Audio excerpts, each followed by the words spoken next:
Welcome to the Mostly Pod Out at Night. Mostly, I'm the Graveyard, joined by my co-host Salem. Hello. This is episode 50 of our weekly All Things Horror podcast. Call Specs and Tucker, grab the gas mask, and dare to enter the Red Door. Can this PG-13 Insidious franchise continue to thrive? Can the movie really be nothing more than jump scares with a string quartet? Join us as we journey into the further in preparation for Insidious the Red Door, with the first two entries of this franchise, Insidious 1 and Insidious Chapter 2. This is interesting because we discuss PG-13 horror movies often enough on this podcast, but we really don't watch many of them as of right now. And they're interesting because, as we discuss, there's generally just jump scares galore in these things, and still holds true to this franchise, I'd say. Wouldn't you agree? Well, yeah, the thing that annoys me is they have more musical jump scares than they do actual jump scares in the movie. Like, yes. They do musical jump scares when there's literally nothing happening in the movie. So you're so, like, confused as to when jump scares, when you're supposed to be scared, like, because the music and, like, what's happening, I don't know, it's all over the place. Yes. I mean, in fairness, if I was making a horror movie, I would purposely get you all tense just to have nothing there, just to make you ready for the jump scare, then have nothing. Well, just to mess yeah, with you. You can do that, but don't do the jump scare music. There's ways to, like, edge the music to make you, like, on edge. Mm-hmm. Yeah. Like if you ever watch The Dark Knight, right? Yes. Whenever the Joker is on the screen, like, you feel on edge. That's because the music that they made for him is, like, specifically designed to make you feel on edge when he's around. But they're not jump scaring you. There's not, like, string quartet screeching happening because they're being nuanced about it. Yeah, and you can do that with the unnerving. Like, you have that low sound that you can hear but not really hear, that the decibel, the hertz on it, that just gives you the pit in your stomach feeling, as opposed to, as what I called, killing a cat over your violin is what this essentially is. Yeah. Well, let's get into it though. This is a short episode for us, only two entries into this, because these two go together, and as we prep for 3 and 4, which are prequels, and then 5, which is actually a sequel, we'll recap it next week, and how we think it returned to form with a continuation of the story then with the original cast and everything. So let's start off with Insidious, which came out in 2010. And I believe both of these you've never seen, correct? Correct. Well, I haven't seen any of them. Yeah. I'm pretty sure I saw this in theaters. I know this is still your time of boycotting horror movies for the most part. Well, especially this kind of horror movie. There's no there was no way I was going to see this at that time. Yeah. So let's get into it. So it stars Patrick Wilson, who I'd only previously known as Night Owl in Watchmen. Rose Byron, who I knew she was in other stuff, and this is the year before the great movie of X-Men First Class, where I think she plays Margaret McTaggart in that. Yeah, it's really, I mean, she's been in some other stuff, but that was the thing I think I most knew her from. Yeah. And I think she lost weight in this movie. I think she's even skinnier than she was in the other movie. Yeah, she is stupid skinny. And it stars Lee Winehouse, who helped create this with James Wan, who also then created the Saw franchise. Lee was the guy who was with Carrie Ells in the bathroom of the first Saw. And so I know I had high hopes and expectations of this, knowing this is from the creator of Saw. And he really went more of a supernatural route. But, these are, let's call them what they are, generic hauntings. But they stick out more in my head than, say, the Boogeyman will, honestly. Boogeyman's got Sophie Thatcher in it. Yeah, that's true. And this does have the little kid from Iron Man 3. Oh boy. Yes. Because he's apparently coming back because he was at Tony Stark's funeral in Endgame. Yeah, we'll talk about the kids later. Oh, yeah, we will. So let me throw out this right now. The most unrealistic thing is the house that this high school teacher can afford in this entire movie. Yeah, the house that a high school teacher can afford on a single salary because his wife decided not to work anymore. Yes. Okay, and now, well, slight spoiler, I guess. They just get up and move again. Yeah. Within like 2 weeks with fully paid movers. Like, that's a lot of money. Yes. That is a ridiculous amount of money, and they're just like throwing it out there like it's nothing. Yes. Yeah, I don't know what. Maybe he's working in one of those suburbs that pay you like 6 figures or something. I don't know. Even then, where they're at in California, that's stupid amounts of money. Yeah. But we're in movie world where people can just buy a house with like a part-time job at Arby's. Right. And he's got to be like the worst teacher in the world because we'll get into it, but he essentially stays there at night grading tests till midnight. Spoiler alert, he's not grading tests. Well, he's just not going home. Correct. To not deal with his wife is all that's happening. And his 3 annoying children. The youngest being the most annoying because that's all she does is scream. Well, yeah, that's the kid's purpose in this movie. Yes. It is infuriating. We'll get there. There. So anyway, they're moving into a new house, which is just an amazing house, quite honestly. I would love a house like that. Yeah, it's a big house. It's like I think it's like a neo-Victorian house, but it's like, I don't know. It's like 3 floors. Yep. Plus like a giant attic. Yes. And it's got at least 4 bedrooms? Well, I mean, let's face it, the nursery the kid was in had room for their crib, and that was it. Well, it was like a closet. It was a closet. So anyway, they, you can tell they're just moving in there because they have, like 1 box to unpack. Sorry, 2. 1 with bowls for cereal and 1 with books, like 5 books.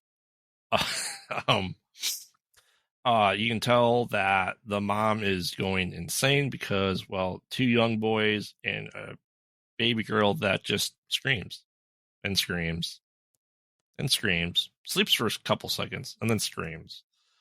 Anyway, she's starting to put stuff away. She got into just the gigantic attic which already came with all the spooky old spiderwebby boxes and mannequins and everything. It came with the house. Yes. And let's just how to say this, how big this attic is. You need a ladder to turn on the light. It's that big. Right. Yeah. It's like cathedral ceiling attic. Right.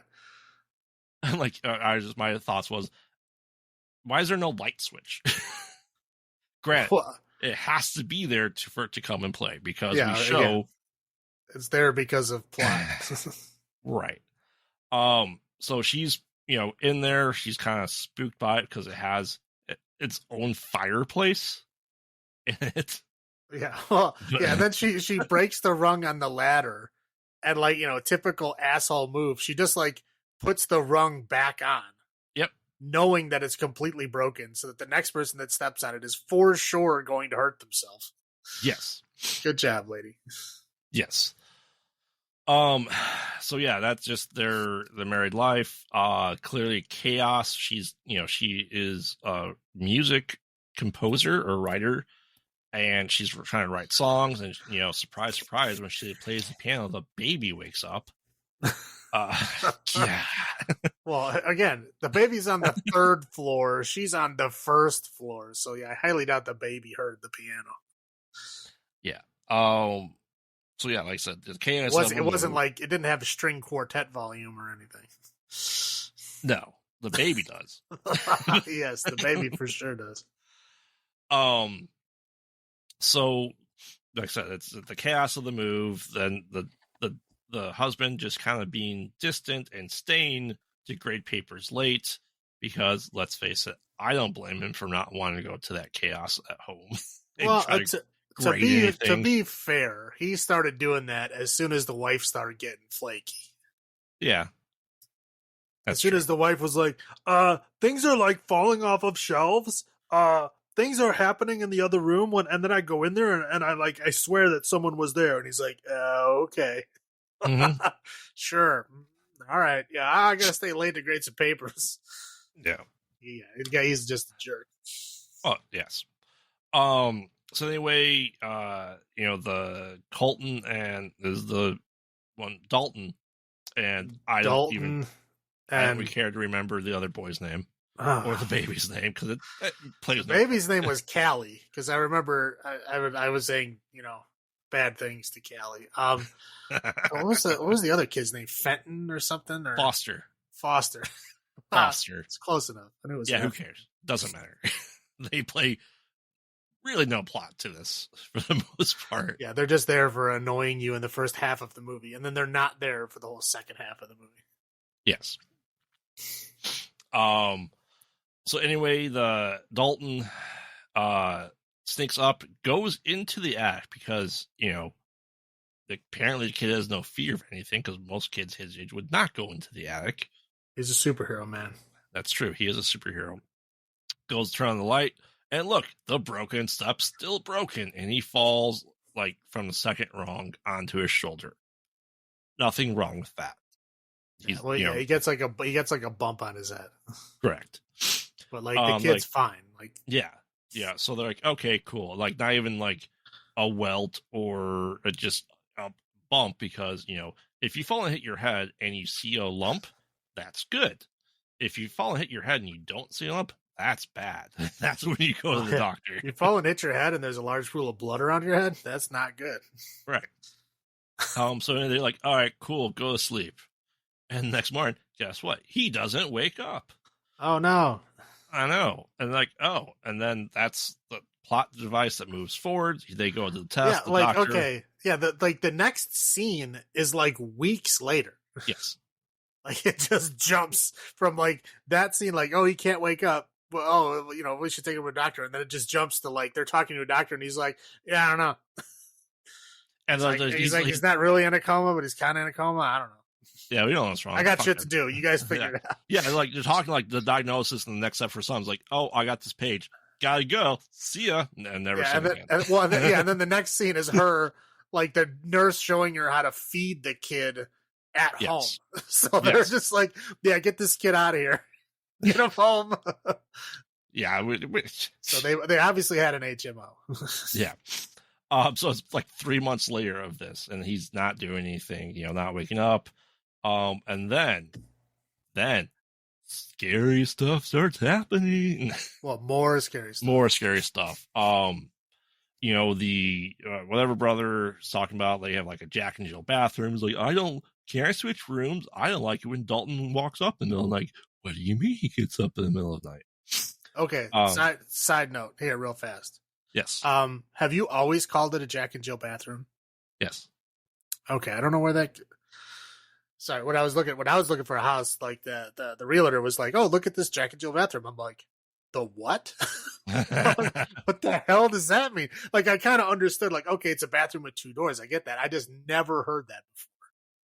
And you saying it, I don't know. Just maybe I'm the only one that's never heard it before. Sorry, you could continue. Well, maybe it's because you're now a transplant into my state, and that's what we call it. Maybe. I mean, I don't know. It was in the state when she said that. So yes, I don't know, but she wasn't from that state. But maybe when she crossed the border, she like innately became maybe. I don't know. Their Jack and Jill bathroom seems better than the ones the Brays had because the Brays had no toilets. This is like old school TV, man. You can't make people think that they use the toilet, just like you can't make married couples think that they sleep in the same bed. I just want to point out one thing with the Jack and Jill bathroom from the Brady's. That was 6 kids that were using one bathroom. Just throwing it out there. Right. Yeah, they should have had a trough in the back or something. There's no way everybody can share one bathroom. No. Anyway, yeah. So, Renee starts seeing apparitions. The baby's crying all the time. She hears voices over the baby monitor, which let's face it, baby monitors are hackable. It does happen. Well, okay, like every horror movie has a freaking baby monitor like horror element to it. Like Correct. every single like house haunting. It's I don't know what it is. It's like if you went to like film school 101, they were like, okay, if you ever have a scary scene, make sure you have a baby monitor because like every single one does. Well, even movies that don't have children have freaking baby monitors in them. Yes, I mean it's because they watch Ghost Hunters and go, speak into the microphone so we can hear you. Yeah. I heard a yes in there. What was that? Right. So, but it's just that creep factor because the idea is that you're preying on the innocence and the normal household items. You and I doing what we do for our careers. We know these are things that are easily hackable, and there are radios pick up stuff. It's a common thing. Waves get mixed up. I wouldn't think of anything of it necessarily right away. Well, personally. The thing is that when she hears like this weird creepy whispering, and then she turns up the volume to hear what the creepy whispering is, and then all of a sudden it goes like, does the jump scare thing. Yeah, I forgot what they said, but it does the jump scare thing, and the baby wakes up at that exact second. Yes, which would kind of lead me to believe that whatever was in that room woke the baby up. Yes. So I guess her freaking out from that is not that surprising. Right. And she sees kind of let's call him Tommy Wiseau in the nursery. Yeah, pretty much. He likes. It's Tommy Wiseau. Hi, Mark. Right. If you see Tommy Wiseau in your baby's nursery, yes, there is a problem. Yes. So she starts seeing things back and forth. The husband's staying late. She sees people like walking around and like the house is so big it has like a walkway outside the windows on the third floor, and like walking around and all of a sudden in the house. She starts freaking out because the husband's not there. He comes in. Yeah, everything's cool. Why are you staying up so late? I'm grading papers. It's 11:30. You never used to have to do this. Well, you're never insane. Okay, well, here's also the thing. Like, if he never stayed out until 11:30, and then all of a sudden he starts staying out till 11:30, like every night, why isn't she immediately like, "Who are you screwing at your school?" Oh, absolutely unfair. Right, that's what I was saying. Like, but that was she did not bring that up at all. Like, It was never even like thought of. No, I'm like, that should be thought number one, and not like, "Where are you? You're so distant." No. If he's doing this now and he's never done this before, like, you should be very suspicious. No. She's more mad that he doesn't believe her about the crazy stuff. Right. Yeah. And then the one like blatantly insane thing that happens, she just like casually goes, "Well, here, you can deal with this." That's how it's like, okay, it's like a bloody adult handprint with claws on your child's bed sheet. Like, yes, that is like a blatant, like, this thing happened. This is proof that things are going on. Right. There's no way she'd be able to make the handprint because she's a small woman. That's a giant hand. Right. That's what, like I'm saying. Like, there's no way that was her hand. Like, unless she finger painted it on, but I highly doubt that. But again, I mean, I guess it does get him to the point where he's like, "Okay, fine, we can call a paranormal researcher." Well, yeah. They go. Well, first they move. Oh yeah. Like, the house is haunted. All right, let's move. Easy as that. New house. Yeah. Yep. That's amazing. All right. And the for sale sign still in front of it the entire movie. Oh, of course. Yeah. So yeah, they lived in it for what, like a week? Yeah. And then their new house, she's starting to hear things again, that she's playing the piano. Also, she's playing a record. All of a sudden, Tiptoe Through the Tulips starts playing, which is an annoying song, to say the least. Oh, I mean, yeah. And I'm like, Tiny Tim. You don't like Tiny Tim? Oh, my first thought was, and she starts seeing this ghost boy, and I think Mike Flanagan saw the ghost boy in the corner of that one scene. He goes, "Hold my beer. I can do this better than you," and he does. Well, okay. I don't think it was this movie that he got it from. I'm just saying. But there's like 20 other movies that do the same thing. I'm like, it's a ghost kid that's like what, 20s, like Yeah, chimney he's sweep wearing kid. he's wearing like a newsy cap, right? Yeah. So it's clearly Christian Bale. I'm a ghost, mister. Yeah. And loves Tiny Tim. My first thought is he's just watching SpongeBob because that song's in that stupid show all the time.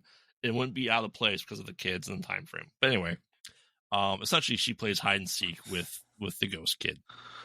Yeah, I think the most disturbing part of that is like she like opens up the cabinet and he's just like there and just like laughs at her and then just like gets out and runs away. Right, Yeah. like that's disturbing. Like Yes. that's just not just like a casual like see somebody run past the doorway. That's like a full on interaction. Yes. And all of a sudden, boom, Josh's mom. Yeah. Hello. never talked about. Now she's in they the never last even half say of the movie. whose mom it is. Right. They don't say that until later on in the movie. Like I was like, okay, I assumed it was her mom because the first scene that she comes in, she's like comforting her. Yeah.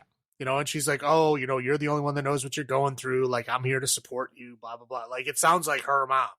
Right. And then, like, later on in the movie, we find out it's not even her mom. It's it's Josh's, the dad's mom. Yeah. It's bizarre. You know, they talk about like, the big thing is that, so I forgot that Josh never likes being pictures. There's no pictures of him as a kid. That comes into play. And then, the mom, Lorraine, is talking about, it's like, oh, I had this nightmare when you moved in. I was in Dalton's room and I saw a demon with fire for her face. So yeah, she's talking about it and she's like, yeah, you used to talk about seeing stuff like that. All of a sudden, boom, jump scare, Darth Maul behind Josh. Yeah. Which was shown in every single trailer for this movie. So I knew exactly when it was coming. And the wife, couldn't watch that movie at that point because she knew that was going to be there. I'm like, okay, it's just Darth Maul. Yeah, I mean, he's barely in it. Yes, and he's not even that spooky in it. No. So it's like, oh, like all of a sudden he's there. His eyes are just slightly down. She's like, oh, I know who to call. And then we get the lovely Lynn. No, first it's Tucker and Specs they call to do these readings where, we get to introduce that Specs he wears glasses and Tucker is the tech guy. Well, yeah. It's basically like, okay, take nerdy people out of like the Big Bang Theory. Yes. Like they're like the most generic nerd people. It's like infuriating how like stereotypical and like nerd they are.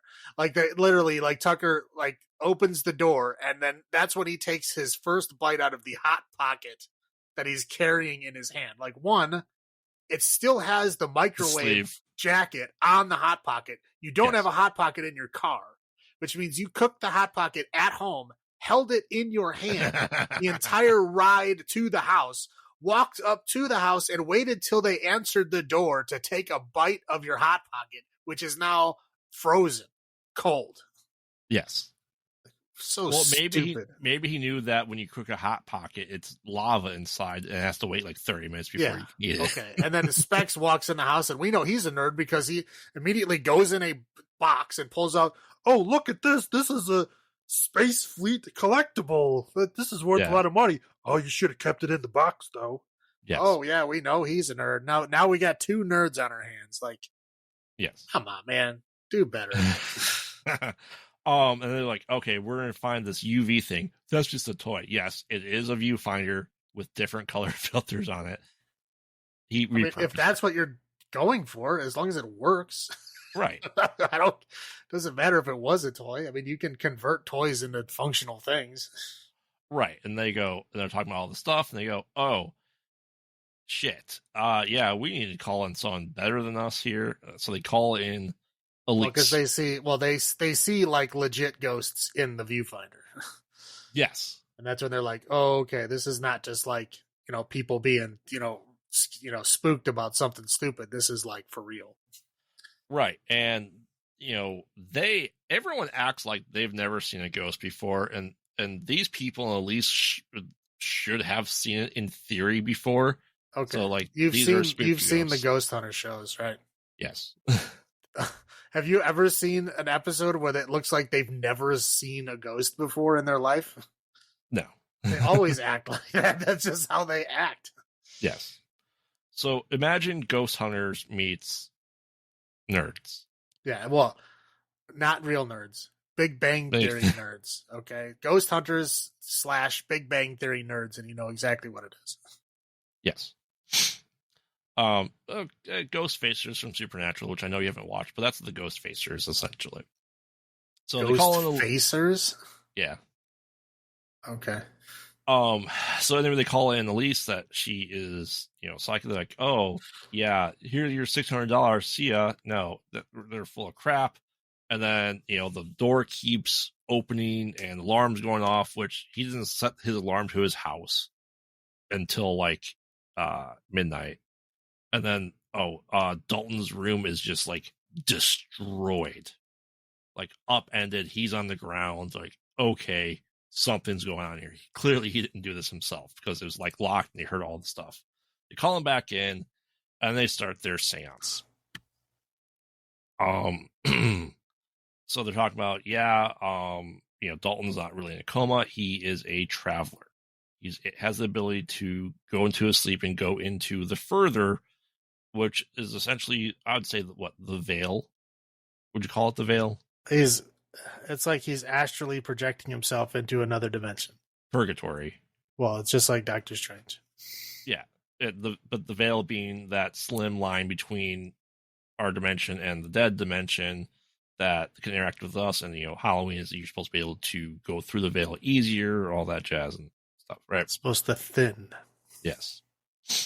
So, he's in the comatose, all that stuff. And, it's like, hey, we're going to have these light bulbs go off. Here, what she's going to do is she's going to talk. You're not going to be able to hear it, but she's going to be in this World War II era gas mask that are connected to headphones.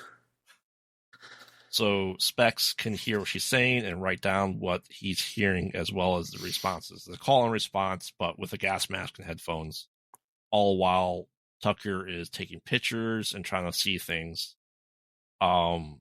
Stuff starts happening. It starts seeing some, I would say, creatures, and all of a sudden Colton's in there. And he slams his fist in the ground. He does like it would be like a superhero striking the ground, and everything gets upended, and he starts smacking people around with superhuman strength. All that's happening. They get all calmed down. She tells her to whoever's possessing him to leave, calm him down slightly. Like, okay, now we have to figure out what to do. We have to get him out because something's doing it. Because Tucker and his picture, he's like, I had 6 cameras right all night. We caught nothing. But here, this caught something. And it's Dalton. When he slammed his hand down, you see the demon with the fire face kind of like moving his arms for him. Like, man, we're gonna be rich and all that stuff. But like now, the reason why we have more exhibition dump, Josh's mom going, the reason why I know Elise is because she helped you forget your memories because you had all the stuff. Here's pictures of you and this black bride, right? I think that's what they call her in the second one. The bride in black. Well, in this one they just call her like old lady. Old woman. Yeah. And she kept getting closer and closer to you in pictures. So I stopped taking pictures. We had you shut down because you used to do the same thing that, Dalton was claiming he was able to do, which is really weird that they moved houses and the kid's been in coma this entire time. And they just noticed the pictures that he drew that they put up in his new room with him astral projecting, leaving the body and having the fire face demon. So Josh is like, okay, I need to go in there and, get him back. You teach me how to do this. You repress my memory so I don't remember to do it. And he starts going into the further. This is where he sees a whole bunch of dead people. He sees Tommy Wiseau again, which is scary in itself. All right. And then things essentially kind of get like all Ghostbusters Underground Tunnel dead people coming out of like every closet and just essentially torturing the family while Josh is trying to save Dalton. He finds him. He's chained up. It's like, I can't get out of these chains. He's like, oh, he's there. And they see the red-faced demon. I was like, oh, this isn't real. Just pretend it's not real. And boom, chains are undone just by the power of belief. And then essentially the red-faced demon starts licking the glass, looking at them. Right. And yeah, they're being chased around. Dalton's being chased by them. I think they get split up a little bit. And then Josh does see the old woman that was confronting him. He's like yelling at her. She's just holding the candle and smiling. And then they, POV back into their bodies. Dalton is first, and then Josh wakes up, and then because of that, boom, the connection to the further is severed, and all the dead people are no longer coming out of the doors, terrorizing everyone. And yeah, so they're celebrating. Tucker and Specs are cleaning up their stuff. It's like, oh man, we're writing a book about this. We have definitive proof there's ghosts. With my pictures and your writing, we'll do this. Arguing, and Elise is going, hey, everyone's happy ending. And Josh hands back the pictures. He's like, hey, I won't be needing these anymore. And then Elise sees him, takes a picture, and yeah, Josh strangles her to death and then runs away after screaming, why, which his wife and mom can hear in the other room, but no one hears anything about that. Well, they were too busy doing like baby talk bullshit to the fucking kid. Here, you've been in a coma. Let's feed you 2 pounds of spaghetti. You've had nothing in solid food. You're so hungry. Ha ha ha. And he's like, oh, I'm tired. I want to go to sleep. You're like, ha ha ha. You're never going to go to sleep again.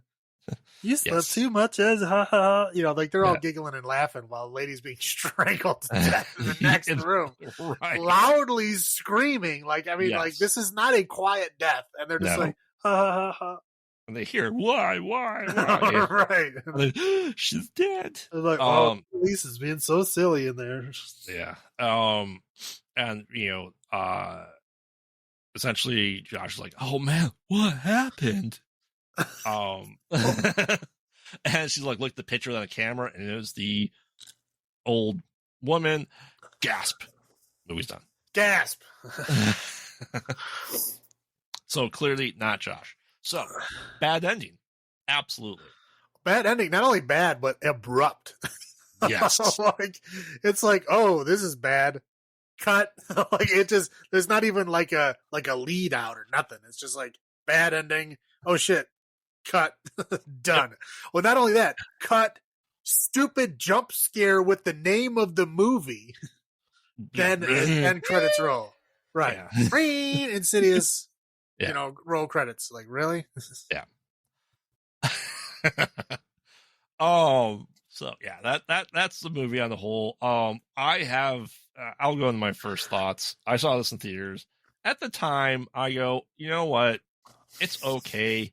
It wasn't anything particularly special that really stood in my mind as something like, oh, I need to watch over and over and see if I can't catch glimpses, because every ghost is there in plain sight. I saw the ghost boy standing in the corner because the camera very lingers on him a lot. Well, it does that all the time. Yeah, it seriously like zooms in on a character, and then all of a sudden the camera like pans out and then moves over to a different angle on the same character in the same position. Yes. You're like, oh wow, I wonder why they're doing that. I mean, it's like they telegraph everything. Yes. But I mean, like I said, this is 2010. At the time, our movies weren't going to. They were still coming out of that PG-13 era. This is, I thought, the tail end of it. Yeah, it's a lot of jump scares. On rewatches, like I said, I put something on that is dumb or I don't have to really pay much attention to. I'm not going to be that engrossed with that. The wife will watch. She's okay with these movies. She'll watch them a lot more than me. But I was hoping for something more meaty, more to it. Like I said, when I first watched, so it's what, one death. That's the very end. One person dies. Well, yeah, if you don't count all the, Well, if they're you already don't count all dead. the ghosts, yeah, I mean, but yeah, they're dead people. Yeah, so you can tell that they're happy to get their one F-bomb in the movie because it's PG-13. But I mean, I thought it was good because this is the only one at the time when it came out. I'm like, oh, it's a bad ending. I like bad endings, and this is like one of the worst endings you could possibly get. The person that helps you is dead. Your husband's possessed by an old woman, and yeah, you don't know what happens next. So very like, oh shit, what's great. Like I said, rewatches, nothing new. I could probably not have rewatched these. I've watched them enough for this episode. But what about you? I mean, this is your first time seeing it, so Right. I'll say I was angry until about halfway through the movie. Like, it was so generic and so boring and just so annoying. There was like all these stupid sounds, like children screaming every 2 seconds. It was like, I felt like I was in like a child raising simulation in like a haunted house. Like, it was horrible. It was just very upsetting. I was like, I hope the whole movie is not like this. Like, something interesting has to happen. And it really doesn't. About halfway through the movie, when like the other like ghost hunter people become involved, then it like gets kind of sort of interesting. But yeah, like before that point, it's like almost unbearable. yeah, After that point, it's like, okay, there's interesting things happening. Like, yeah, these guys are stereotypical nerd dudes, which pisses me off. But at least they're like interesting enough to like make me continue watching it. Like, oh, they see real ghosts, they're gonna do real stuff now. right. Because before that, it was just like, I see a ghost, and he's like, okay, and then he just like doesn't come home. Like, wow. Like, this is just a very depressing relationship that we're watching. You know what I mean? Like, yeah, the wife is like, shows any tiny bit of stress, and then he just like doesn't come home until she's asleep. Yep. Like, this is a very disturbed relationship. Haunted house or not, this is not a healthy relationship. Yeah. So, I mean, are you mad that you didn't watch it 13 years ago? No, not at all. Not at all. That's fair. Yeah. So why don't you roll into your highlights then? Okay. We'll start with the highlights. I thought the devices were kind of cool. Yeah. The gas mask thing, the viewfinder thing, the goofy, Ghostbusters meter thing that I mean, it was very, very Peter Venkman when he goes to Dan's apartment, like that machine he has, like this, right? Like the sprayer. Yes, right. Yeah, yeah. It was. I mean, they were interesting. Like, the designs on them were pretty interesting. Like, whoever did the design of those devices, like, kudos. I'll give you a high five if I ever meet you. Yeah. Those were pretty cool. I would say the further itself, when he actually got into it, was pretty interesting. Like, it's like a ghost world. It's kind of like, you're in like a spirit world where distances don't matter. Like, places don't really matter. It's the feelings of places that matter, not necessarily the places themselves that matter. They go into that a little bit more in the second one, but it was interesting enough in this one. Yeah. That kind of stuff. I mean, I like bad endings, and this is definitely a bad ending. Oh yeah. And like I said, not only a bad ending, but it's just like a abrupt, like, yeah, this is gonna be a bad ending and tough if you don't like it. Yes. Like, if this didn't do well and didn't have a sequel, like, you would just be sitting on this horrible ending. Like, that would just be it. But I mean, the sequel still took like 3 years to come out. Oh yeah, absolutely. Like, that sucks. I mean, if you were like really into this movie, obviously I didn't watch it then, but like, if you're really into it, it'd be like, that's a terrible way to end it. I mean, I would have been fine with it if that was the end of it. Well, again, I was, but again, I thought it was fun because they rarely really do that, especially with like these PG-13 movies. usually like to wrap everything up in a little bow when it's all over. You know what I mean? Usually, you're almost expecting like a dance scene at the end. Just right. Yeah. Do you want me to go right into my lows, or do you want to? I'll just go in my highlights. The acting. Lynn Shay is great in everything she did. Obviously, we thoroughly enjoyed her in what was that movie? Where they're the family on the road, stuck in purgatory. Oh, we watched it for Christmas. Yeah. Right. Yeah, I don't remember what the name of it was. Yeah, I think she was good in that. She was, the teacher in Nightmare on Elm Street. She's a horror staple that doesn't really get the limelight in a lot of stuff. She has now since Insidious. But she's always just kind of the side character. But Rose Byrne does great in it. I think Patrick Wilson does great in it, and Tucker does great. I don't like Lee very much. I think he's a bad actor. Yeah. Okay. I won't comment on. I won't comment on yours. I'll wait till I get to my own lows. So those I said those are the highlights. And the mom, Josh's mom, she's actually in some other stuff recently too. Well, it's Barbara Hershey. She's very famous.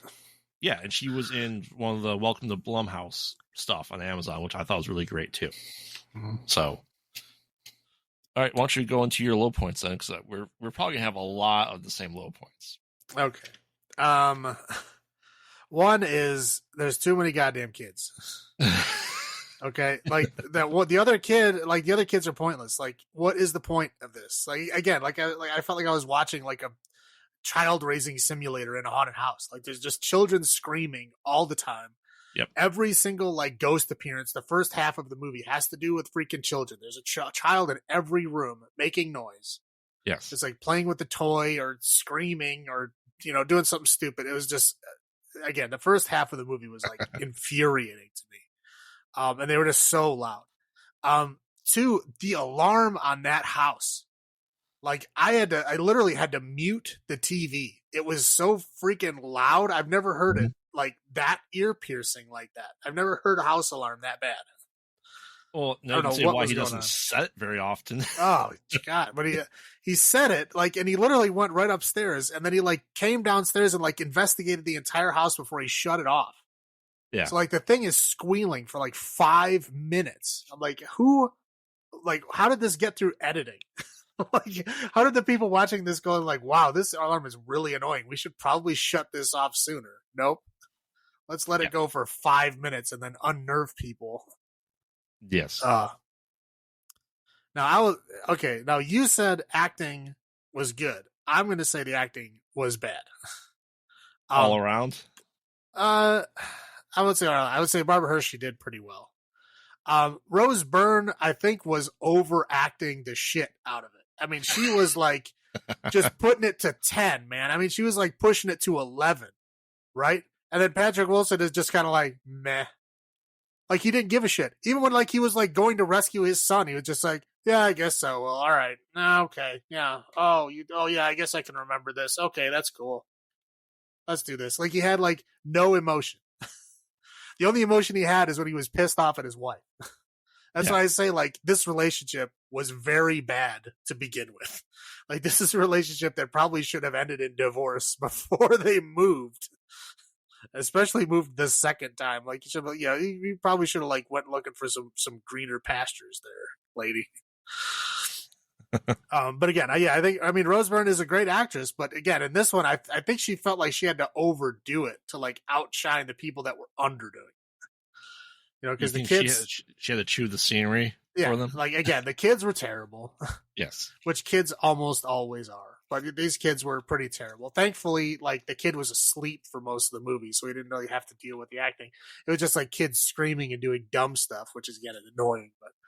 Yeah, like with that, and then like Patrick Wilson just like not giving a shit for like 75% of the movie, which is odd because he does much better in the second.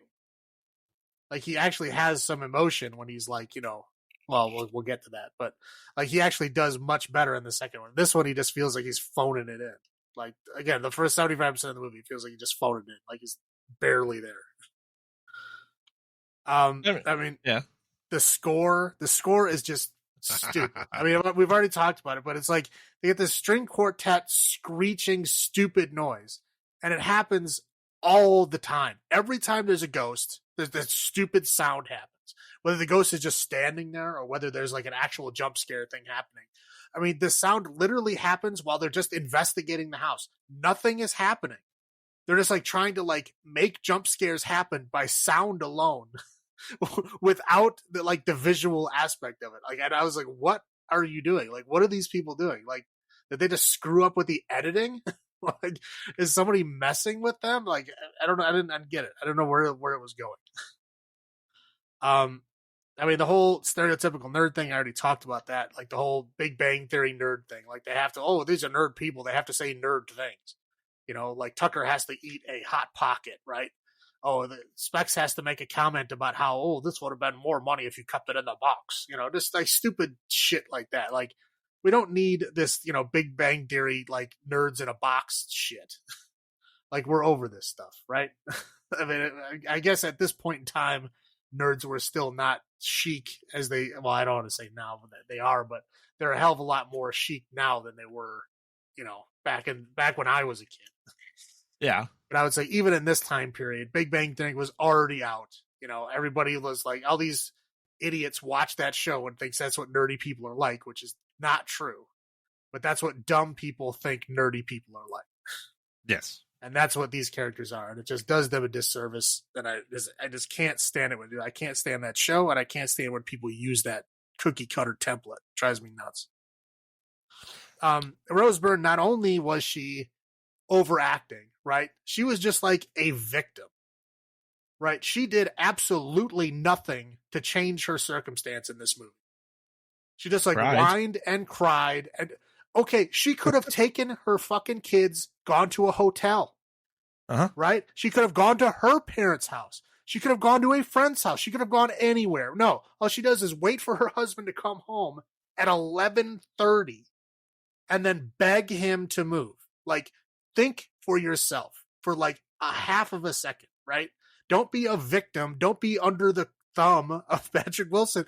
Do something for yourself. If you truly believe that your children are in danger, get your ass out of there. If he's going to be at work until 11:30, take shit into your own hands. Like, I mean, how far does it have to go for you to do something for yourself? Instead, she just sits there like a victim, letting Patrick Wilson control the situation. It was infuriating. Yeah. It's like, do something. Please do something. But yeah, I mean, again, I just want to stress the stupid jump scares were so annoying. The score for the jump scares was so annoying. I mean, I guess that's what they have to do if it's like a PG-13 horror. Yeah. They can't really mix any other kinds of horror in there, so they just have to, take the jump scares up to 12.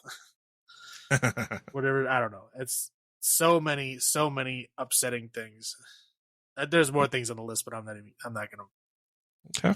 Go ahead with your loves. This should have been called Loud Noises, the movie. Yeah. And yeah, you talk about the alarm. You talk about the cat being beat on the violin, the string quartet. Also, the kids crying, and I was watching these with the wife because she can watch these movies. Some of these movies that we watch, she will not. And she goes, "Isn't that annoying?" I go, "The most irritating sound to me is the baby crying." It goes into my bones because having 3 kids, I'm like that. Like you can put other sounds up there, and I don't think I'd be that bad. Like there's the game show called Solidarity, where they put people in a room, they just play alarms, and one of them they'd play babies crying. Like that would get me to quit immediately. Like I cannot stand it. Yeah, I mean, to no end. Yeah, I don't have kids for a reason, and that is one of them. Is I can't stand children screaming. Yes.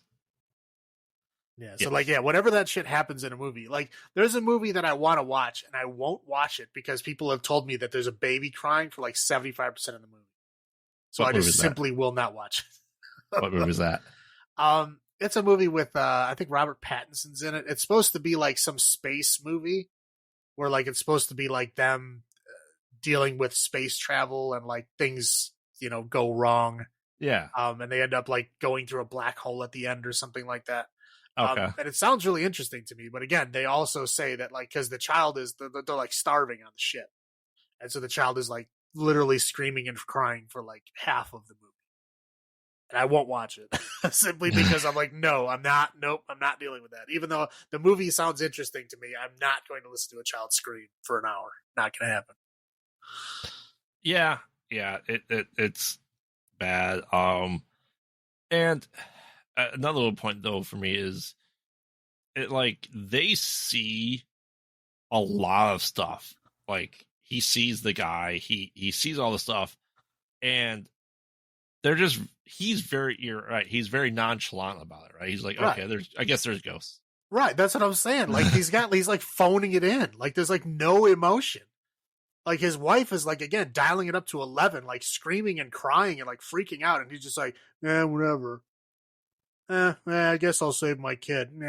I guess. Oh, that's interesting. I guess I missed the whole section of my childhood. Oh, I guess that's why I don't like pictures. Oh, okay.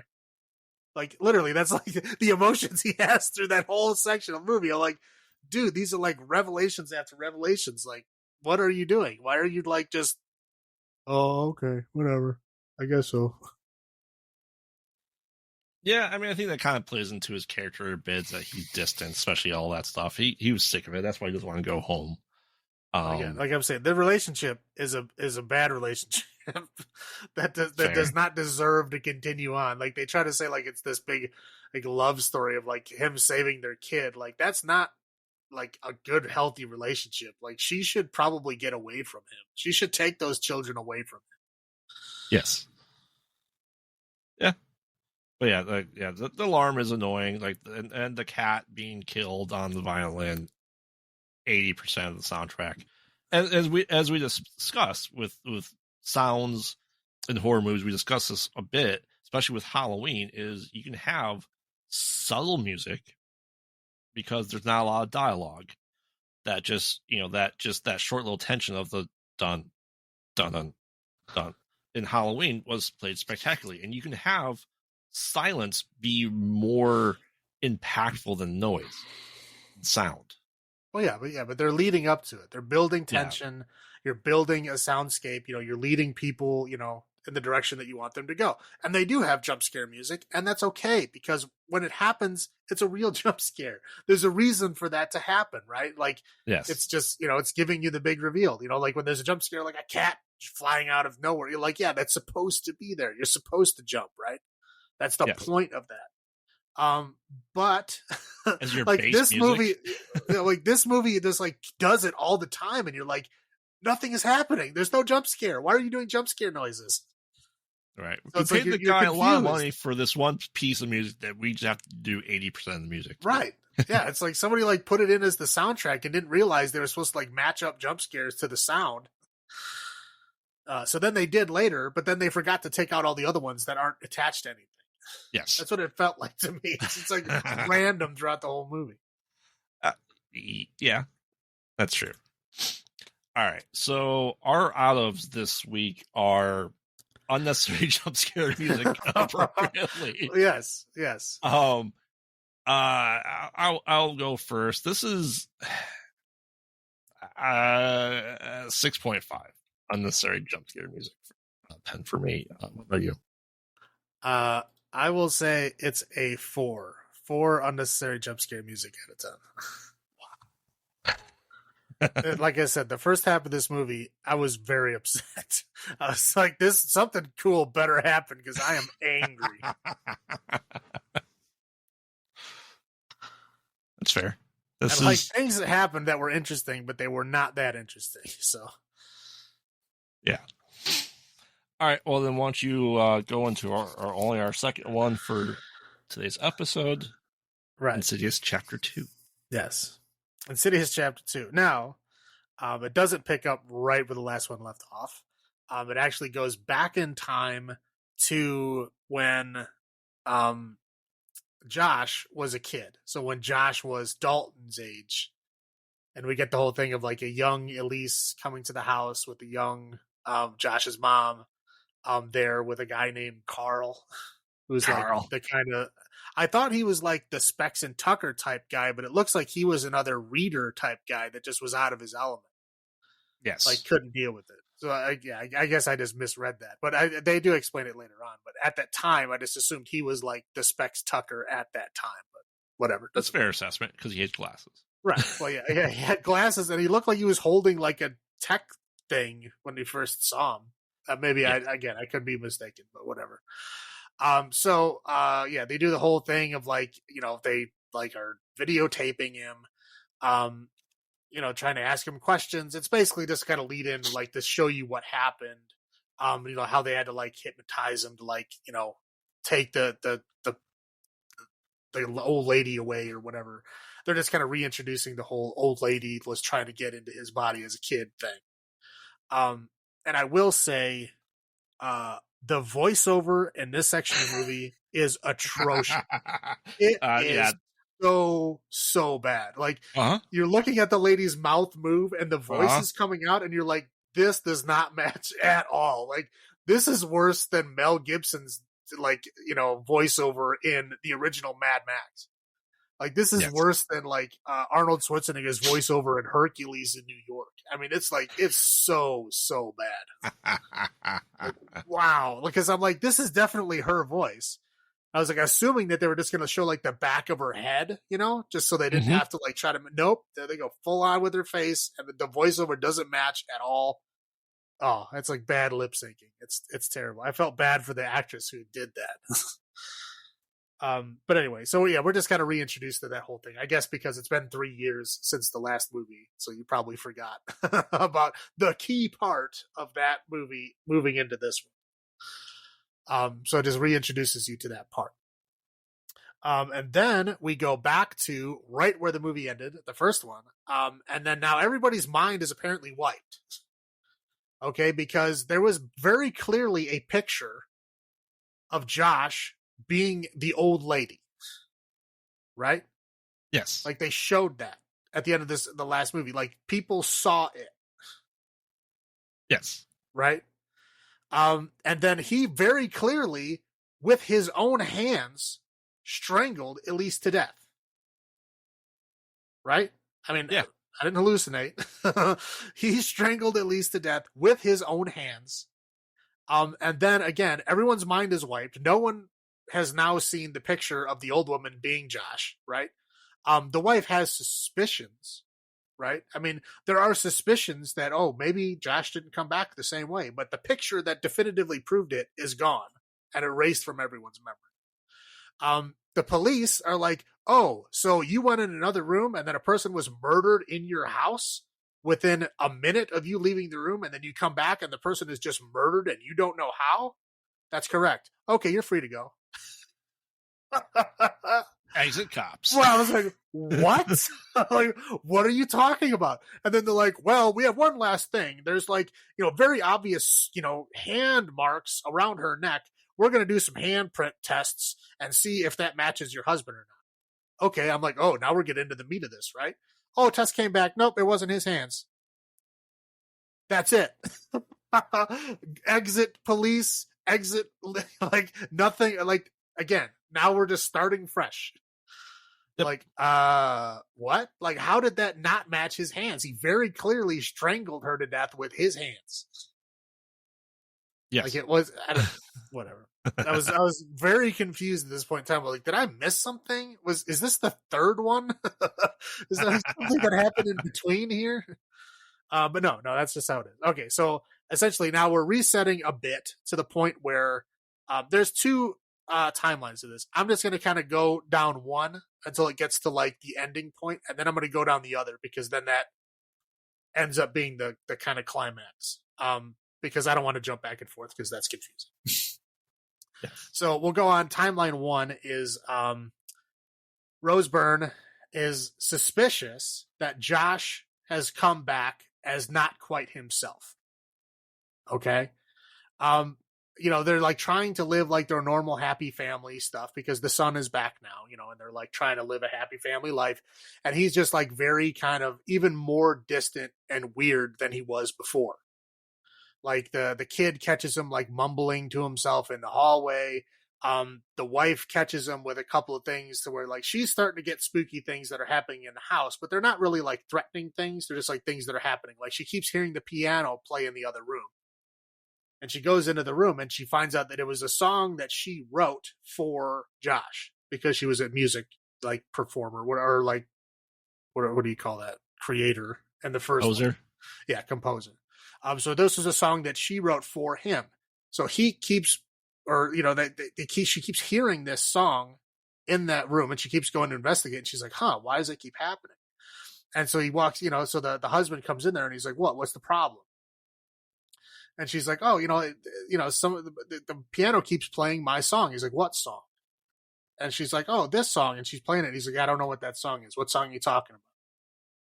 And she's like, the song I wrote for you. He's like, oh yeah, I don't know. What song is that? Like, and at that point, I think is where she finally realized, okay, I don't think this is Josh. Because like, he knows that song. I wrote it for him. Like he even knew how to like play it. So like, obviously this is not Josh. Right. So at this point, she like basically takes the kids away from the house and they basically exit the story. Yeah. For the most part, they don't come back until like later on in the story. But yeah, at this point, so then it's like her and Josh's mom are like discussing like, okay, if this may not have been Josh that came back, we need to kind of like do something about this, right? So Josh's mom like kind of, reaches out to the other people who have already been doing their own investigation on the side. We'll get into that in a second. And they decide that they're going to do like this kind of sting operation thing, right? Mm-hmm. Okay, so then we're going to rewind back to the beginning. Now, the other people in this story, which is Carl, who was the guy that was Carl. Yeah, the guy who was, I thought was the Specs Tucker guy, but he wasn't. He was just another guy that was out of his element that had to call in Elise because she was the expert back in when Josh was a kid. So Carl comes back into the story because Specs and Tucker are like looking through Elise's house after she died, like looking for, I guess clues, stuff. I don't know what they're looking for, but they're looking for something. And they find an old VHS tape of Josh back when he was a kid. And that's when they realize that Carl was part of it and that he was the one that recorded it, whatever. So then they contact Carl and they're talking, like trying to figure out like, okay, what can we do? And that's when Carl, because Specs and Tucker don't have like the ability to speak with the dead. They're not mediums. Elise was the medium. They were the techie people, right? Yeah. So they call in Carl, who is a medium, and he uses like these dice to like roll them out. And then if a ghost is there, the ghost is supposed to like spell out the words when the dice roll. I don't know. I've never heard of that as being like a medium thing before, but hey, whatever works. It's kind of like reading the chicken bones. I feel. Well, it is, but it's like it's a very direct. Like you can see the words. I guess it's better for like the picture, like for a visual medium, like a movie, I guess, or whatever. But that's what he does. So essentially, they like call Elise, and she basically says. You're not gonna. You need to find clues. You need to find out what's going on. So they bring in Josh's mom, and then they're like, "Okay, you need to go look at this hospital." And they're like, "Okay, so let's go look at this hospital." So they go look at the hospital, and this is Josh's mom used to work at that hospital. And then so they go to the hospital, and they're looking around, and they kind of like get this, hot zone at this like old ICU room. And that's when Josh's mom remembers that there was like, she brought Josh to work one day. Must have been like, bring your child to work day or something in the ICU hospital. That sounds like a great plan. Right, where people are dying. Yeah, that's great. That's great. Yeah, have your kid mess with their fucking equipment and with dying patients. So like, the kid like walks in there and like this guy that's like near death, like, he's like look pale, death looking corpse guy. Like when he goes near him and starts messing with his equipment, he like wakes up and like freaks out and like grabs Josh. And so they're all just like, oh, they assume that Josh like poked him or something, whatever. They just kind of separated them and then they're like, okay, we're sorry. And then a couple days later, she is like leaving the hospital for the day. And that guy, the ICU patient, goes in the elevator with her, rides down, and then walks away. And she tries to talk to him like, oh, I'm sorry what my son did to you the other day. And the guy just doesn't answer, doesn't look at her, nothing.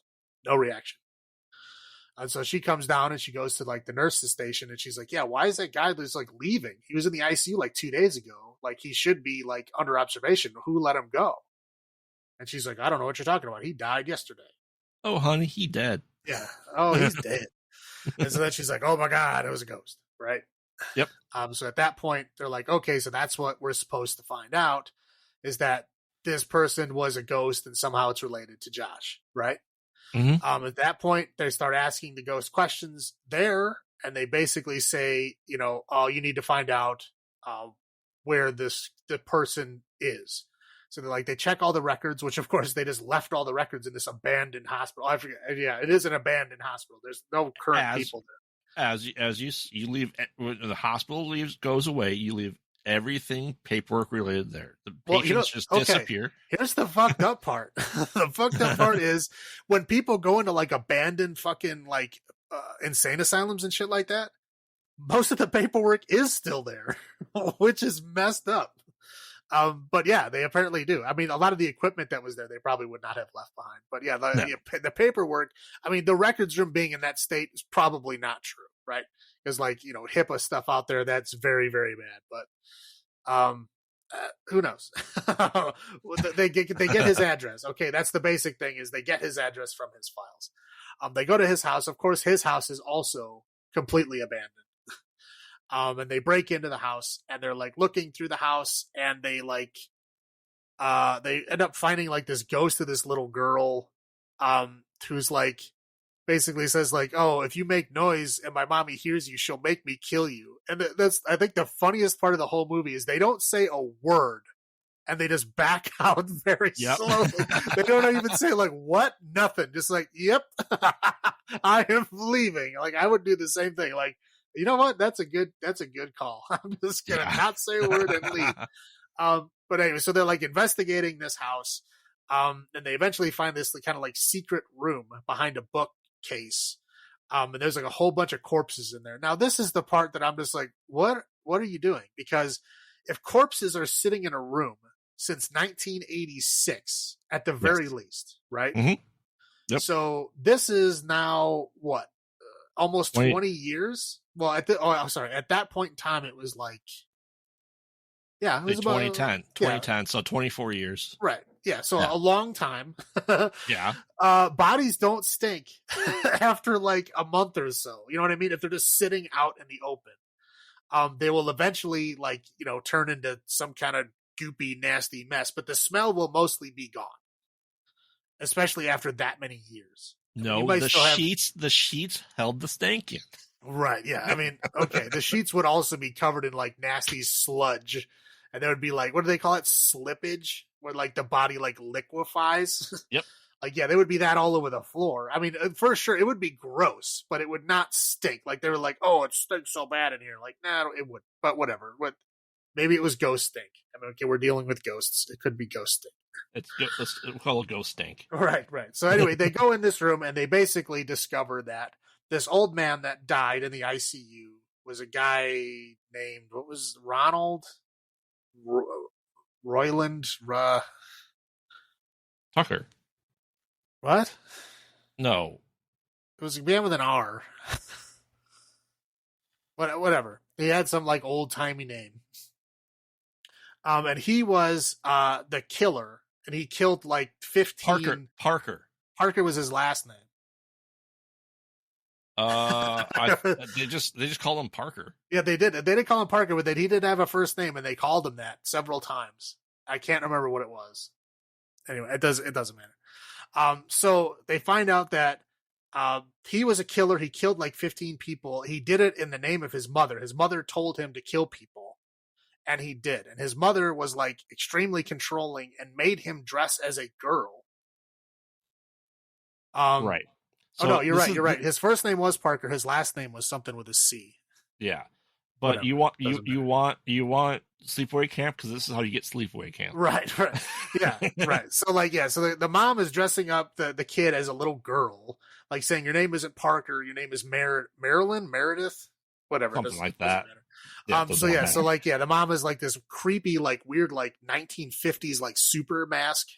I guess it's just kind of like a surreal version, like a memory version of her. She's essentially a Stepford wife. Yeah. She looks like a Stepford wife with the pearls and the dress that you have to wear all that while vacuuming. Right. Yes. Yeah. So essentially whatever happened, she's like making him be a girl. And I guess as he got older, she would force him to kill women, probably women that she felt was getting too close to him or something. Absolutely. Probably what happened. Made him feel like a man. Right. Therefore, can't have that. Right. So what he did, when he killed these women, he dressed up as a woman and he wore a black wedding dress with the veil, a black veil and everything, but painted up like a woman, so that the woman that was following Josh in the first movie from those pictures, it was actually a man. Yes. And then this man is now the one that has invaded Josh's body. Was trying to when he was a kid, but now has done it as an adult. Because he's trying to live his own life because he felt that his mother controlled his so much that he wasn't able to live his own life. So now he wants to live his own life in somebody else's body. Yes. Okay. That's the whole thing that we get from all that. Now we're like, okay, so we know that this ghost has taken over Josh and that the ghost that led them to this house actually wasn't Elise as they thought it was. It was the mom. Why? I don't know. It's not really explained. Why would the mom would give him away other than maybe she just didn't want him to do that? Like she didn't want him to leave the world that they were in together, maybe? I don't know. I would say so, yeah. It's not really explained because the mother literally leaves after they leave the house. The mother is just gone. Well, later on they have the memory thing, but that's as far as her point in the story leading them around, she stops at this point. Right. So then they decide, okay, we know Josh is the bad person. They loop in Rose Byrne at this point. I think Renee is her name. Yes, Renee. They loop in her and they're like, okay, they literally loop her in by like, she pulls up in front of the house and she goes to let the kids out of the back and the mom runs up and slams the door on the kids. And she's like, no, don't let the kids out. You got to get out of here. They literally like reversed out of the street while Patrick Wilson is watching this happen out the window. Like, what the fuck is that about? They just noped out of here. Yeah, they just like, oh, that's weird. And then they somehow left a note on the fridge, even though they never went in the house. I don't know. Maybe she like left a note in the house and then was like creeping around the car. I don't know. Whatever. But they leave a note saying, I took Renee shopping. See you later. But yeah, the kids are like not mentioned like at all. Like through this whole time, the kids are not involved. Like I said, she comes up and slams the door before we see the kids. I'm assuming the kids are in the car, but we don't see them. Right. So anyway, so then they come up with this plan to where Carl is supposed to go in the house to confront Ghost Josh, Ghost Man, body snatching Josh. And then Specs and Tucker are supposed to be in the van as like backup. Right. They basically just give him like a hypodermic needle of tranquilizers and that's it. So he goes in there. Basically Josh figures it out like immediately, or I should say, the ghost Parker. guy, Parker figures it out like immediately. And then, goes in the kitchen, comes back with a knife. And then they like fight it out. And then, as they're fighting, and then Tucker and Specs, come in, even though he doesn't use the safe word, but they still come in anyway. They come in anyway, and they like, even though the guy gets stun gunned, he's still fine. So he manages to knock out everybody. Tucker gets the tranquilizer in the leg. Specs gets his head smacked on the ground, and Carl, although we don't see it, like essentially dies, right? Because then the next scene is him like essentially waking up in the spirit world with Ghost Josh going, "Hey, are you okay?" Like, I'm trying to find my body, but I can't get back to it. oh shit, I'm Yeah. dead. Right. And he's like, oh no, I'm dead. And so like they're like, oh, well, we need to figure out our way back. They're like, well, we don't know what to do. So like, oh yeah, we have to go find Elise. So they like have to go through like a ghostly version of the first movie, to where all of the weird things that happen, like doors just randomly opening and like stuff like that happening, all of those things are done by them in this time traveling ghost thing that they're doing. Yes. Then eventually, when Tommy Wiseau comes out again, Elise banishes him to hell with a lantern. And then they join up together. And then they essentially make it back to their world. Now, while this is happening, Rose Byrne and the kids somehow get in the house and start getting chased around the house. Because I remember, Barbara Hershey and Renee. Oh no, that's right. He like tricked them into coming back in, saying that the plan worked or whatever.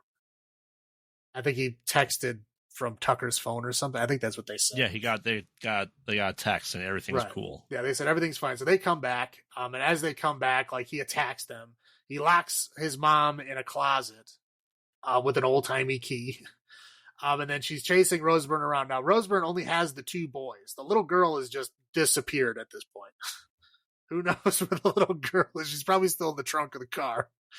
Who knows? Yeah, who knows? But anyway, so she's running with them. She manages to like lock herself in the basement, but after like 3 different doors.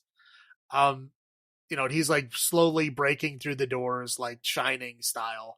And then this is where the Dalton, the boy, goes, "Hey, I'm gonna go, be a ghost. I'm just gonna go sleep over here in this corner and go bring the real dad back.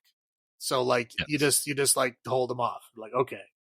So he goes and sleeps, and when he like brings his like can string phone, and he uses that as like an anchor. So he goes in there and he essentially finds Elise, Carl, and his dad in the ghost world, and they eventually make it back. That's when we find out that Carl isn't quite dead. And Carl gets to come back. Elise is totally dead, so she doesn't get to come back. And then like they have like a fight in the basement after he finally breaks through the wall. And he eventually gets like knocked out. And when he gets knocked out, then Josh takes his body back over. And then like, he looks over at Renee, his wife, and then she can see that he's back in his eyes again. She still doesn't trust it at first, but then he like tells her about how he was playing her song and stuff like that. And then she just believes him. And she tells him that he's a shitty piano player. Yeah. And it's funny. And then Tucker comes in and goes, "Rawr." And it's funny. Yes. And then that's it, right? I don't think anything else happens.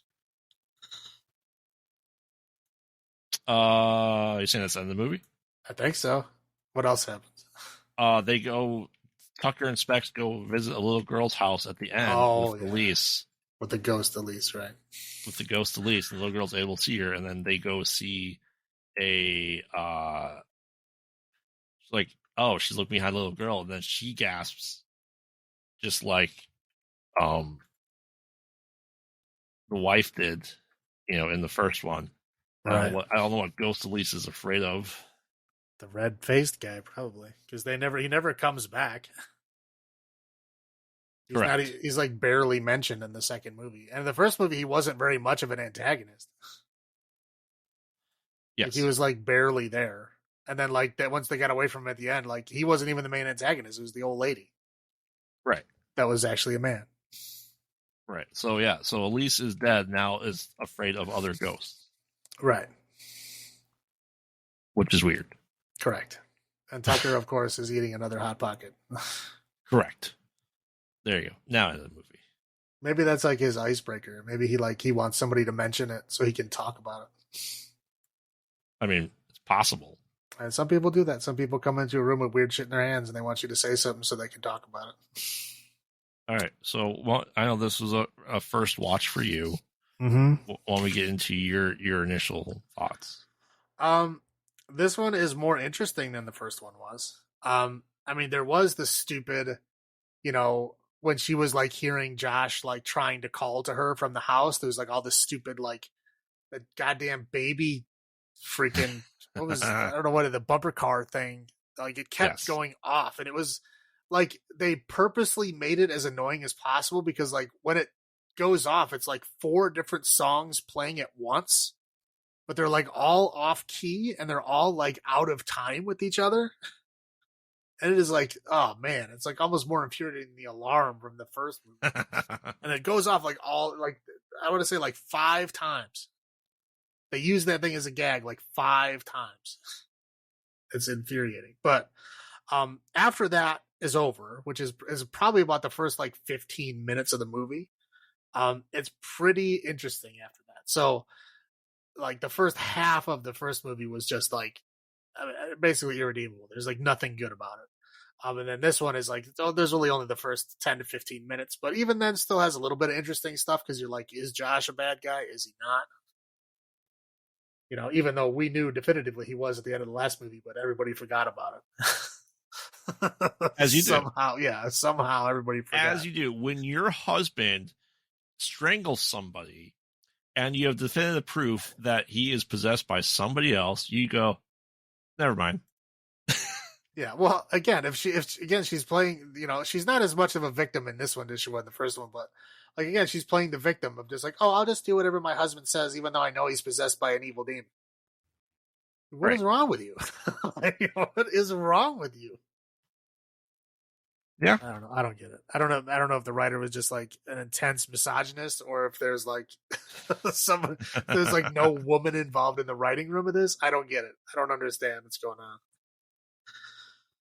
But again, it's a lot more interesting than the first one. There's a lot of interesting stuff going on. I would say that second storyline of like the investigation is probably more interesting than the whole first movie. Yeah. I can definitely see that because it's more of goes into, is this person really at fault for being a serial killer, right, Parker? Well, I mean, yes, you're at fault. You can say like, okay, yeah, you had a very severe bad, relationship, like obviously bad upbringing. Like I understand how you got there, but it's still bad. Like there's still options. You could have done something else. Yeah, that's true. But I'm just saying though, it goes into more of the evil. It gives the evil lore backstory. Right. Yeah. You at least have some kind of backstory to understand what the hell is going on. Like yes. What this character is about, what his motivations are. Like again, when you're a ghost, like you're more a being of emotion than you are logic, right? Because that's the only thing keeping you alive. So I can see that emotion of like, I just want to live my life away from my mother who controlled my life before.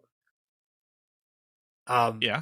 And but that was, I guess I didn't really say that, but when Josh was like, the possessed by this guy, he was trying to live a kind of normal life, but his mother kept telling him to kill everybody in the house because he was kind of like wasting away a little bit, like his like teeth were falling out and he started looking like a corpse. Well, the mother kept telling him like, oh, you're draining your energy, you need to kill everybody in the house to get your energy back. Yeah. So I mean, I guess that I left that part of it out because it doesn't matter. But yeah, so when they came to see him at the end, like he was obviously looking like he was near death. Yes. Yeah, I mean, I think that's I agree. I know I saw this. I'm pretty sure I saw this in theaters as well. Is that this is a very step up in the right direction? Like they were, I testing the waters, really with the first one, and it is what it is, right? But no, I think, yeah, definitely better that the kids were less in it because it's been 3 years. If they're supposed to be a week later, They aged up in 3 years. All the kids do, obviously. Oh yeah, And that's why, all right. And it's nice that they kind of put them in the back burner, and it wasn't the kid's story anymore. Really. Right. Well, yeah, the kid was like as involved as the dad was in the first one. Yeah. No, I mean, it overall, yeah, when I first saw it, I'm like, okay, I was interested to see how they were going to do Elise in the second one when I found out that it was being made. Yeah, let's go into your highlights, though. Highlights for this one is again that whole investigation storyline I thought was pretty cool. The Carl, Specs, and Tucker and Josh's mom all like kind of getting like breadcrumbs and following the trail of like this character, where their motivations came from, why they are the way that they are, why they want to take over Josh's body, like all of that kind of background information and all, this the kind of the serial killer like background, right? Yeah. It's just it was super. It's a hell of a lot interesting than the first movie. I'll tell you that. Yes. The whole Black Bride concept was interesting. I mean, that it's a dude that was forced to be a girl and now like feels the need to kill women, but not only like the mom made him do it for a long time, but again, it's at some point I'm sure she was gone and he just kept doing it on his own. But he felt like she controlled his whole life even after she was gone, which is probably true, because even when he came back to life, she was still controlling him from beyond the grave. And she probably was controlling him after she died too. Well, yeah, I mean, I guess that's true. Like she could have been a ghost controlling him. Yeah, I didn't think about that, but you're probably right. Again, yeah, I mean, the further scenes in this movie are interesting and fun. I like how they do like the whole, again, it's like the spirit world, so it's not a direct representation of our world. It's just like, what emotions and what things keep people linked there and stuff like that, and it's still fun. There's a whole lot of, there's a weird time travel stuff going on in there. I don't know what that's all about, but again, it's more interesting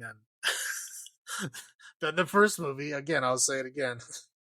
Yeah. But yeah, I mean, but again, the whole like body takeover plot where he has to like try to get his own body back, that's an interesting plot line too. Again, yeah. So I mean, yeah, essentially both plot lines are interesting. One's just more interesting than now, but you said before that, do you think that his acting was far superior in this one? it was. Yeah, it was way better. Like him, like reacting to his mother, like telling him to kill people. Like he acts more in that scene than he does in the entire first movie.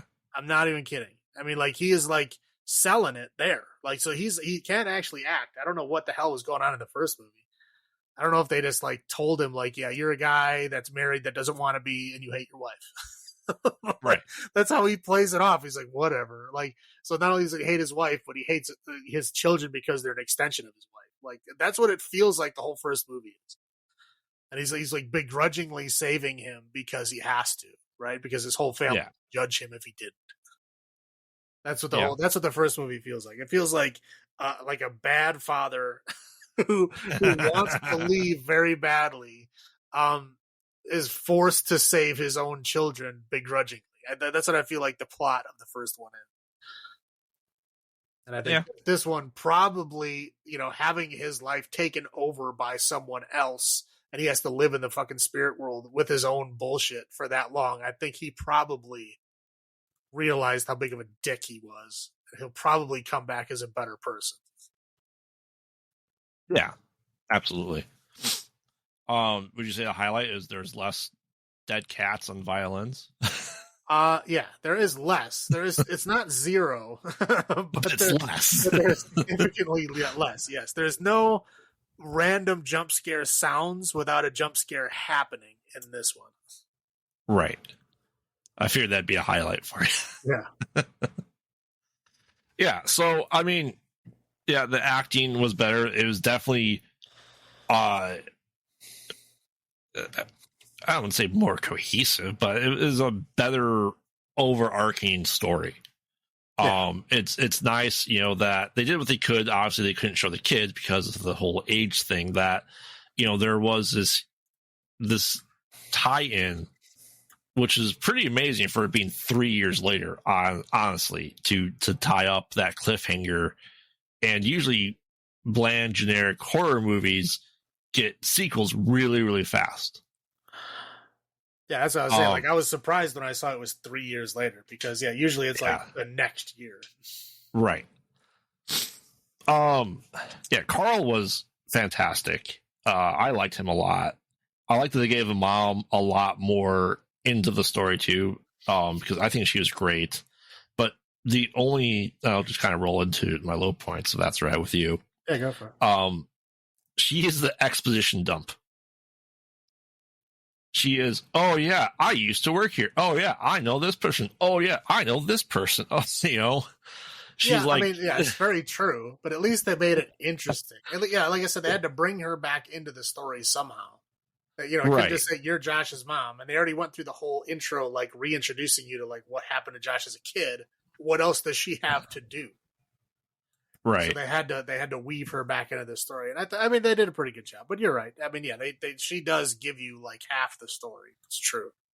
Yes. Yeah, it's like, oh, coincidentally I used to work in this hospital. I forgot I used to work here. Yeah. And you mentioned at the top of, I'm sorry, Lynn Shay is like 65 years old. And her voice coming out of that young actress was disturbing. It's atrocious. It's so bad. Like, again, I just felt embarrassed for that actress. like this is obviously not your voice. I mean, it doesn't match your mannerisms at all. You know, oh man, it was so bad. Bad. I was just like, I really hope this is not reflective of the rest of this movie, because this is already really bad. Yeah, it was.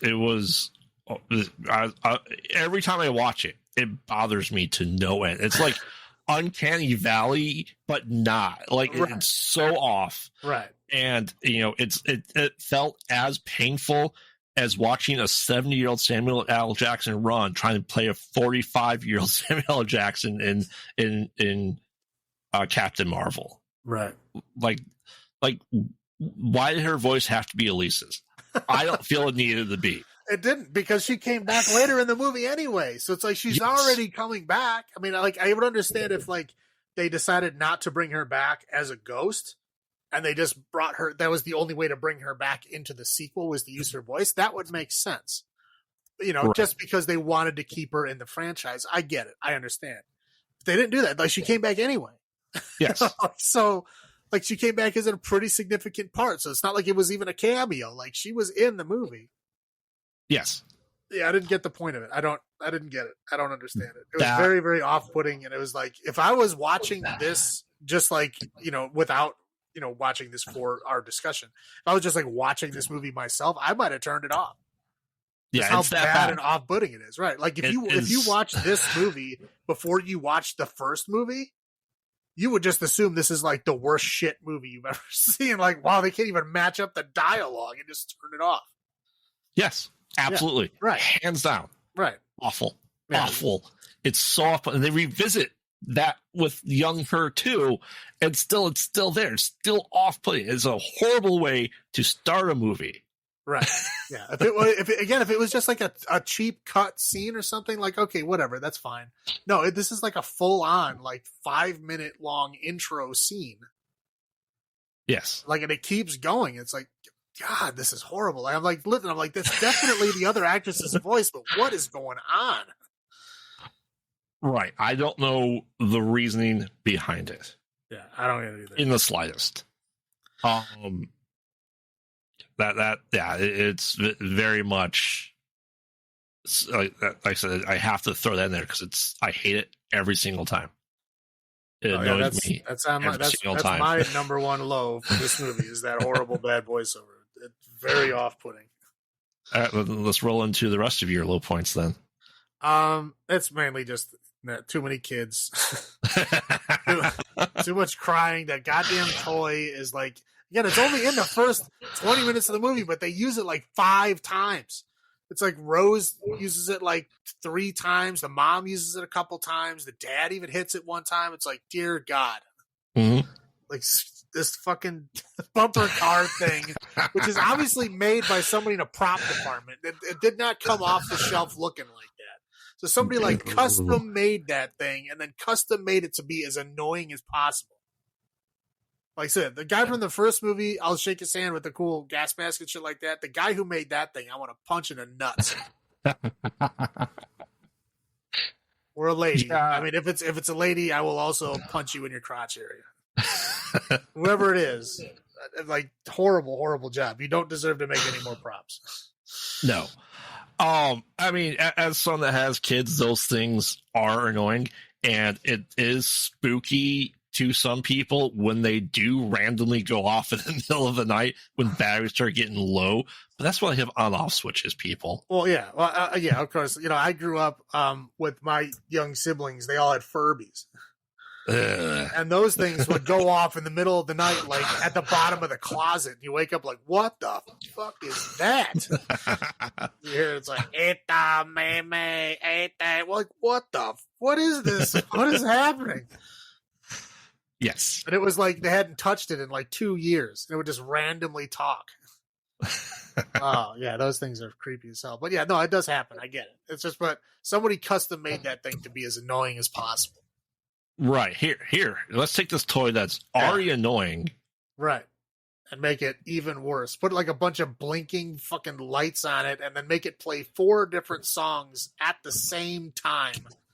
Out of time with each other. So it's just like this screeching noise. Oh. It's horrible. Yes, it is. It is loud noises. The sequel. It is. It is less in this movie than the first movie, but it is still there. So I do have to mention it. Again, the score. The score is again. It's an improvement from the first one. Again, I didn't see any random jump scare music without a jump scare accompaniment. So at least they learned that lesson. But there is still several stupid jump scares with loud squealing noises for like no reason at all. It's like this was like 70s level stuff, man. Like you can do better than that. You're not wrong. Yeah. And again, I mean, how dumb are the police? Okay. Oh, very much so. There's no way in hell that those people would get away with. We were like, this lady was in our home, a guest in our home. There's only 3 people in the house other than her. They were all in the other room eating spaghetti. And then all of a sudden, you know, their husband leaves for 1 minute and comes back in the room and she's strangled to death. And the police are like, oh, okay, well, yeah, it looks like you guys are fine. Next day, you guys are free to go. Well, I mean, they had the nope out of there just like the cops did. I'm just saying. Oh, no, sorry, the doctor. The doctor in the first one had the nope out of there. Well, yeah, again, like that's like, I think that's a true representation of the American healthcare system, right? It's like, if your insurance is not good enough, you're like, yeah, I don't know what's wrong with the fucking kid, but he's not dead. But there ain't shit I can do. I got other things to do. Take the kid home. Like, yes. Doesn't he have to be hooked up to machines and shit? Yeah, we'll give you some machines. Just get him home. We need the bed. Yep. Okay. Yeah, we'll send a nurse to tell you how to grease up a tube and stick it down his throat so you can feed him. Thank you. Yes. And the cop's like, I don't know how she died. Oh, well. Yeah. Well, she was definitely strangled by somebody in your house, but it didn't match your husband's hand, so I don't know. I guess we're lost. I guess we're done. Case closed. Cold case. Like 24 hours later, cold case. We'll call you later. Yes. Wow. Yep. Wow. Just completely ridiculous. All right, let's get into our out ofs. Mm-hmm. You can go first for this one. How many unnecessary jump scare music out of 10 do you give this?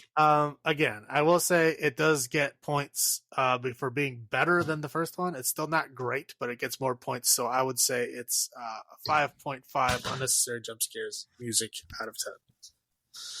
Wow. So it's not even this is like 3 beer territory for you to watch this again. Yeah, no, it's not fantastic because to watch this one, I probably have to watch the first one That's true. again. And I don't want to do that. That's fair. Yeah, I'm going. It's 7.5 unnecessary jump scare music out of 10 for me. It's not a fantastic movie that I just go, oh man, I got to watch this binge watch this entire franchise, but it is watchable for me. And you know, it's like I said, all this being stated, this is still PG-13 horror, right? It has a place. I don't know what place it is, but I think, you know, we especially saw with the Boogeyman that things could be better. And that's always been my problem with PG-13 horror is it seems so generic, because what makes things memorable is really the tension, the deaths, to make it not feel generic. You know what I mean? Well, I'm not saying you. I think that's the main problem is that PG-13, you're kind of like limited, right? It's like you're wearing like a ball and chain around one leg. You know, like it's you're limited in how you can scare people, what you can do to show fear and genuine scary stuff. So what you have to do is you have to fall back on cliche stuff, because when you do cliche stuff, then the people know, okay, this is where I'm supposed to be scared, right? So then it's very easy for people to react the right way, because you're using cliche generic stuff to show this is the scary part. This is not the scary part. Again, like the whole, you know, string quartet, jump scare music is your cue to be scared. Right. Right. And that's, again, they're using that because this is PG-13 and they can't show like horrible bloody gore. They can't show somebody getting stabbed in the neck and blood spurting out. You know, they can't do any of that stuff. So they have to rely on these cliches to get their point across. And I think that's why PG-13 relies so much on cliche generic stuff, is because that's the only way they can get, okay, this is where you should be scared. Yes. So, that really boils down to, unfortunately, a lot of the PG-13. It's a shame, as much as I'd like to enjoy them, they fall into that category just for the reasons you stated. Yeah, they don't necessarily have to be bad. It's just, again, in order for people to make them, you know, come across as your standard horror movie, they have to fall back on this cliche type stuff. Yeah. Like I said, that's unfortunately just a shame. They could do better. I'm hoping. Man, it's been a long time since I watched 3 and 4 in this franchise. I honestly don't remember. So, I can't. We'll see how that goes for us, and see if a Insidious 5 is returned to form. But yeah, so let's go ahead and wrap this up then for this episode.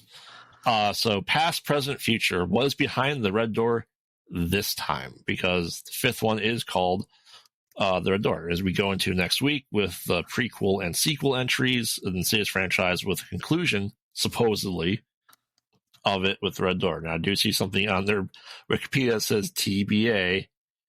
Who knows at this point? Might be a spinoff. But will the presumed final entry be good? Was it worth the revisit with Josh and Dalton and their traveler ways? Stay tuned. And remember, we watch bad movies, so you don't have to. And this has been Graveyard saying, have you checked on the children? This is Salem saying, long live the new flesh. Good night. Good night.